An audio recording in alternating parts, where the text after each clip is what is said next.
Sa mga tent, nagpalipas ng magdamag ang mga pasyente ng General Santos Medical Center kasunod ng magnitude 7.8 na lindol kahapon. Sa coverage ng unang hirit, kasama ng mga pasyente sa mga tent sa labas ng ospital ang kanilang mga kaanak na nagbabantay. Kwento nila, nahihirapan sila sa kanilang sitwasyon kasunod ng lindol at sa banta ng mga nararamdamang aftershocks.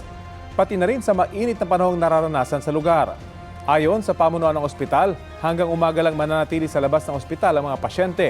Dadalhin muna sila sa mga mababang palapag muna ng ospital dahil sa banta ng malalakas na aftershocks.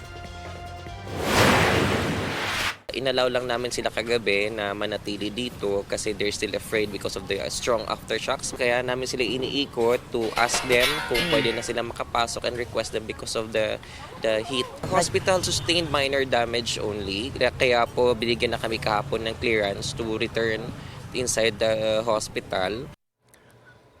Nagpalipas din ng magdamag sa mga tent ang mahigit 100 pasyente ng Sarangani Provincial Hospital kasunod ng lindol. May banta pa rin kasi ng mga malalakas na aftershock.